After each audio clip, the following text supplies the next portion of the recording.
Have you ever been able to say no in life?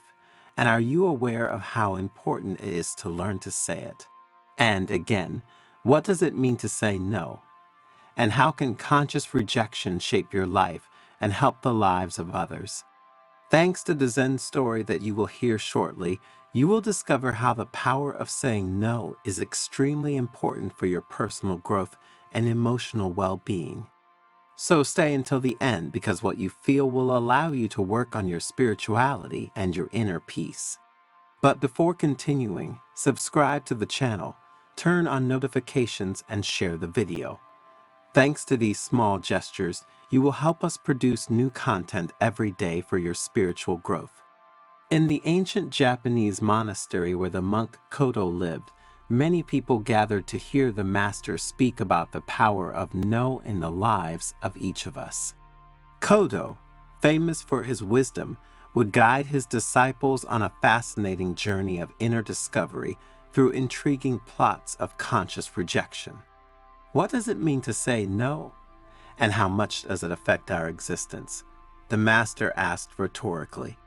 In a world that often asks us to say yes to everything, true strength lies in the courage to say that small but powerful no. Kodo immediately added, "You should know that saying no means giving someone, or ourselves, a conscious rejection, and this often leads us to truth and inner peace." Master, can you give us some concrete examples of how and why saying no serves to do good to ourselves and others? Asked a young disciple impatiently. Kodo, with a sly smile, replied that the lesson he had just begun would be useful for precisely this. "Make yourselves comfortable," he said, "because now I am going to list a series of reasons why no is so valuable." Preserving the inner essence of each of us was the first reason the old monk spoke about.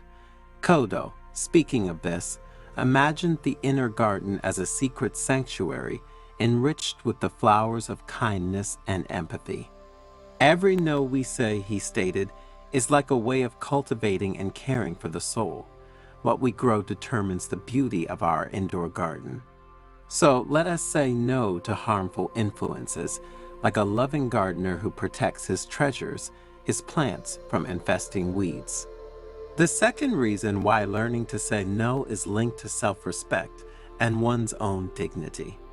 When we learn to say no to the requests or temptations that come to us every day from outside, our eyes light up with dignity, he added. Dignity becomes our mantle when we say no to requests that threaten to take away our light, that is, our integrity and our real way of being. Remember that if we say no with grace, we become conscious witnesses of our inner greatness, and we do not harm anyone. Rather, we transform rejection into a lesson in growth. Kodo continued his speech talking about the spiritual balance of each of us, and to do so he used a metaphor. Imagine that your spiritual balance is a dance and your life is a tightrope over a cliff. To maintain spiritual balance, you must be able to say no. Every no you say is a decisive step on the rope of life, a step that allows you not to fall off the cliff. Because spiritual balance is like a dance where we learn to say no to requests that can make us lose our step, maintaining calm in the storm of expectations. Kodo went on to talk about the importance of helping others through rejection. No can be a beacon for others, a guide to help them navigate life's decisions. Let's say no wisely, for example, to those who ask us for help looking for a shortcut to their problems, but we offer them a hand when they really need it, without letting them sink.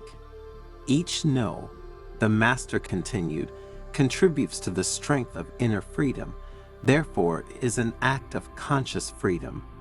Let us carefully choose the opportunities that arise in our lives and avoid being victims of external expectations.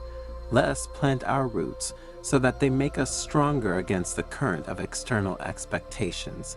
Let's say no and be free. Another advantage of knowing how to say no is conserving our vital energy. the monk delved into this topic through the metaphor of the lamp, explaining how each no is like a switch to conserve vital energy. Our energy is as precious as the light of a lamp. We turn off the light when it is not necessary. We say no to unnecessary requests, preserving our inner sacredness. Saying no also increases our creativity. Imagine your possibilities as a blank canvas, the blank canvas of possibilities. Through no, find empty spaces for creativity, as if you were artists. Every no is an opportunity to paint a unique masterpiece. Absence becomes the blank canvas where creativity dances freely, giving life to new visions. Knowing how to say no also has to do with the discipline of the heart. Do you know? Kodo asked, the fisherman who pulls in the net and lets it go. No becomes a kind of discipline of the heart, teaching us when to pull the net to capture the pearls of inner peace, and when, instead, to leave it free to flow with the current of life. Kodo continued the lesson with the metaphor of the golden key, inviting the disciples to imagine no as the key that opens the door to inner truth. Each no, wisely pronounced, turns the key to our true essence. Through the door of truth, we discover the inner freedom that awaits us behind each well-thought-out rejection. As the disciples listened attentively and the sun began to give way to night, Kodo emphasized the importance of active listening. Active listening is like a river that flows without resistance, he said. We say no with the wisdom of those who know when to listen carefully and when to reject what might disturb the flow of understanding. If someone wants to fill our heads with their stories, with their complaints, let's learn to say no to preserve our inner peace.